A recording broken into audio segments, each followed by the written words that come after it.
सत्संगाची प्रेमाने बोला सद्गुरूच्या कृपेने या सत्संगाचा आनंद प्राप्त होत आहे.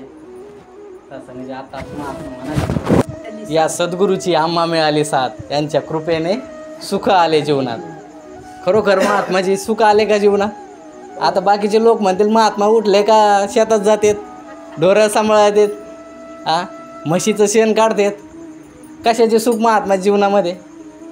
मायबापांनो, सुख कोणतं तर आत्म्याचं सुख. संतांनी काय सांगितलं आहे की आत्म्याचं सुख सांगितलं आहे संतांनी, शरीराचं सुख नाही सांगितलं. आणि ते आत्म्याचं सुख कधी? आणि महात्मासुद्धा तेच सुख म्हणाले, या सद्गुरूची आम्हा मिळाली साथ, यांच्या कृपेने सुख आले जीवनात. म्हणजे या आत्म्याचं जे सुख आहे ना, परमात्म्याला पाहणं. आत्म्याचं जे सुख आहे ना, जे भक्ताचं भगवंताला पाहणं असतं. आत्म्याचं जे सुख असतं ते जीवाचं शिवाला पाहणं असतं. या परब्रह्माची आत्ता महात्मा म्हणाले की या ब्रह्मज्ञानाची प्राप्ती जोवर होत नाही तोपर्यंत जीवनात सुख येणार नाही. आणि ते सुख आपल्या जीवनामध्ये आलं आणि महात्म्याच्या जीवनामध्ये आलं. म्हणून दर सोमवारी महात्मा ते गीत म्हणत असतात आणि महात्मा सांगतसुद्धा असतात की या सद्गुरूच्या कृपेने माझ्या जीवनातही सुख आलं, आनंदही मला मिळाला. आणि म्हणून मला ते त्या गीताशिवाय दुसरं गीत येत नाही असंही महात्मा म्हणत असतात सत्संगाची. की या अगदी या संतांचा संघ भगवंतांनी सुद्धा मागितला.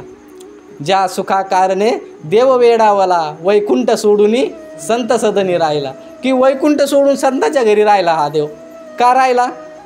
की हा सुख सोहळा स्वर्गी नाही, की हा संतांचा संघ जो आहे, हा सत्संग जो आहे, हा सद्गुरूचा दरबार जो आहे, हा वैकुंठामध्ये नाही आहे, अगदी स्वर्गामध्ये पण नाही आहे. आणि म्हणून वारंवार हे महापुरुष च्या रूपामध्ये, संतांच्या रूपामध्ये स्वतः भगवंत या पृथ्वी तलावर येत असतात. स्वर्गीचे ते अमर इच्छिती सकळ, मृत्यूलोकी व्हावा जन्म आमुचा. की वारंवार भगवंताला सुद्धा वाटलं की या मृत्यूलोकात जाऊन आपण जन्म घ्यावा आणि या संतांच्या सुखाचा आनंद प्राप्त करून घ्यावा. सत्संगाची हा सुख सोहळा आपल्याला आठवड्याला अनुभवायला मिळतोय.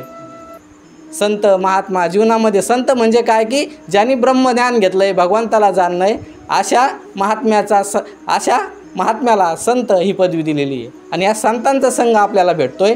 ही वारंवार दर सोमवारी आपण परमच भाग्यशाली आहोत की हा संघ आपल्याला भेटतोय सत्संगाची. नाही तर जीवनामध्ये काय आहे, कोणी सोबत नेलं नाही आणि घेऊनही जाणार नाही आहे सत्संगाची.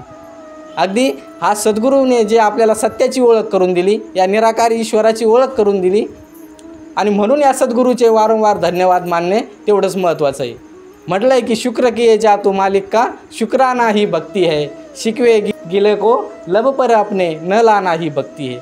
की बाहेर होतो तोवर भांडणं करत होतो, याची त्याची थट्टा मस्करी करत होतो, पण या ठिकाणी आल्याच्या नंतर ते कळालं सत्य की बाबा कोण काळ येईल कैसा नाही देहाचा भरोसा. महात्मा म्हणत असतात की 2 दिवसाचा पाहुणा आहे आपण, या गीताद्वारे सांगत असतात सोनुले महात्मा की 2च दिवसाचा आपण या ठिकाणी आलेलो आहे.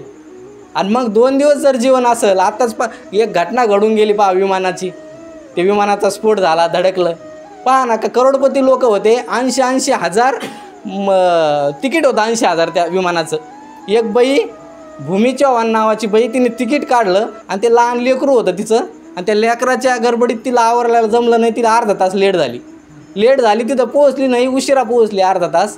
आणि त्या सिक्युरिटीने आतमध्ये घेतलं नाही त्या विमानतळावरती. दुःखी झाली, म्हणजे माझे 80 हजार गेले, मला जाणं झालं नाही, माझं काम होतं. पण जेव्हा परत फिरली ना अर्धा तासाने तिला निरोप मिळाला की ते विमान ज्या विमानात जाणार होती ते विमान स्फोट झालं. त्या 250 लोक त्या विमानात मृत्युमुखी पावले. सत्संगाची या अशी कृपासुद्धा आपल्यावर वारंवार होत असती. मग त्या आता तिचं बिचारीचं नशीब की म्हणजे तिला आधी काय वाटलं की माझे पैसेही गेले, माझं कामं नाही झालं, पण नंतर काही क्षणातच असं झालं, काही निशब्द झाली. असं म्हणत होती असं कसं कायच घडलं, माझ्या बाबतीतच असं का घडायला पाहिजे होतं, देवाने माझं वाईट केलं. आणि नंतर ही घटना ऐकल्याच्या नंतर मग देवाचे धन्यवाद मानायला लागली. या आपल्या जीवनातसुद्धा हा सद्गुरू वेळोवेळी हाच एखादा तोटा जरी आपल्याला होता असं, एखाद्या दिवशी ठेस जरी लागली तर असं समजायचं की आपला पाय मोडणार होता ना, आपल्याला ठेस लागली, या ठेसवर गेलं. एखादं दुःख जरी जीवनात आलं, एखाद्या 1500चा तोटा जरी झाला, असं समजायचं आपला लाख रुपयाचा तोटा होणार होता. महात्मा ते हे सांगत असतात एक उदाहरण की एक 2 जण गृहस्थ असतात आणि एक भजन करत असतो आणि एक आपलं सिनेमा नाट्य जातात फिरायला बाहेरगावी. आणि त्यातला एक जण म्हणतो चला आपण इकडं सत्संग आहे म्हणे, आपण सत्संगला जाऊ. आणि दुसरा म्हणतो नाही मला सत्संगला नाही यायचं, मी तोपर्यंत तू सत्संगला जाय मी काय करतो पिक्चर पाहून येतो. तो जातो सिनेमा पाहून येतो, सिनेमाला जातो, हा सत्संगला जातो. आणि सत्संगला आल्याच्या नंतर काय होतं, याला ठेस लागती, याचं पाय ठेस लागून याचा पाय मुरगळतो आणि चांगली वेदना होते त्याला पायाला. आणि तो येतो आणि तो पाहतो त्याला, तर ते म्हणतो अरे तू तर सत्संगला गेलता आणि तुझा तर पाय मोडला म्हणे एक पाय तुझा. आणि मी बघ म्हणे पिक्चरला गेलो पण येताना मला 100 रुपये सापडले म्हणे. बघ म्हणे काय उपयोग आहे सत्संगला जाऊन. पण ज्यावेळेस एका ज्योतिषाकडे गेले, त्या ज्योतिषाला विचारलं की बाबा असं कसं काय घडलं. त्यावेळेस त्या ज्योतिषाने सांगितलं की तू जर सत्संग त्या सिनेमाला जो गेला होता त्याला सांगितलं तुझ्या नशिबात आज 1000 रुपये होते, पण देवाच्या कृपेने तू सिनेमाला गेला तर तुला 100 रुपये सापडले. आणि ह्या बिचाऱ्याचा आज ॲक्सिडेंट होऊन हा मृत्युमुखी पडणार होता, तर याचा पाय मोडला फक्त. म्हणजे ही कृपा होत असते. आपण म्हणतो की मला दुःख मिळालं, मला ठेस लागली आणि माझाच पाय मोडला सत्संगाची. तसं काही नसतं. आपण या दरबारात आहोत तोपर्यंत सुरक्षित आहोत. देवाचे धन्यवाद मानले पाहिजे.